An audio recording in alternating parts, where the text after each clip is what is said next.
I read about Oyo and what you're launching, which is an amazing way to engage a culture, Somali refugees, almost 90,000, to help them become much more self-reliant economically.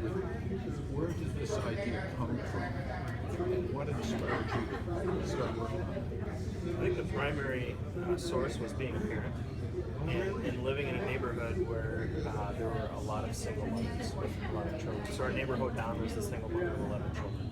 Oh my goodness, and a lot of these were moms from Somalia. Somali mothers. Okay.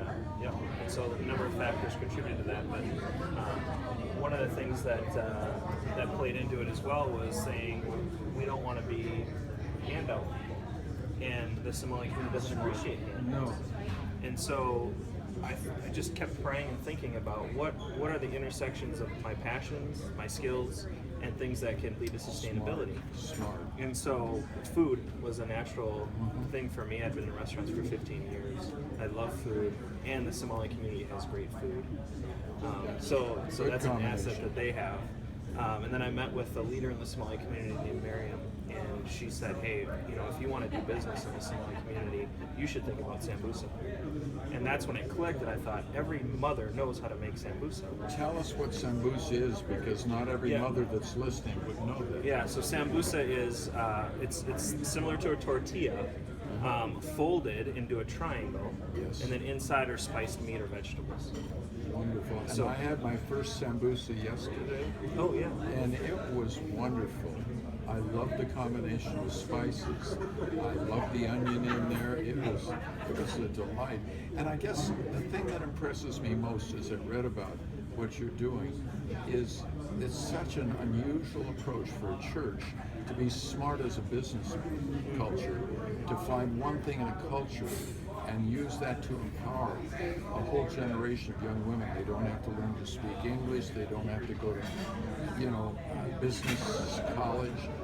They can take something they grew up knowing how to make. And as you develop a marketplace in the Twin Cities area, they've got a hope in the future. Yeah, and we view it as a launching pad. I mean, we think about the potential of some of these mothers to get their families intact to the U.S. and Yes. see their kids begin to thrive. We see our business as a launching pad to say future contribution to society. We'll instill some of the early things, but then there's long term. And where do you want to see Oyo and what you're doing in 2 years?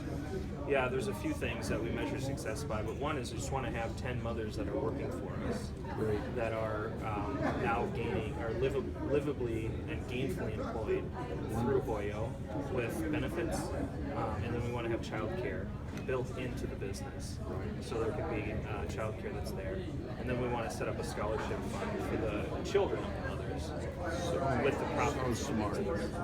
Well, and in 2 years, do you hope to have your own kitchen? Yeah, we hope to have our own kitchen in the next few months. Okay. So that's one of the goals. God bless you for what you do. Thank you.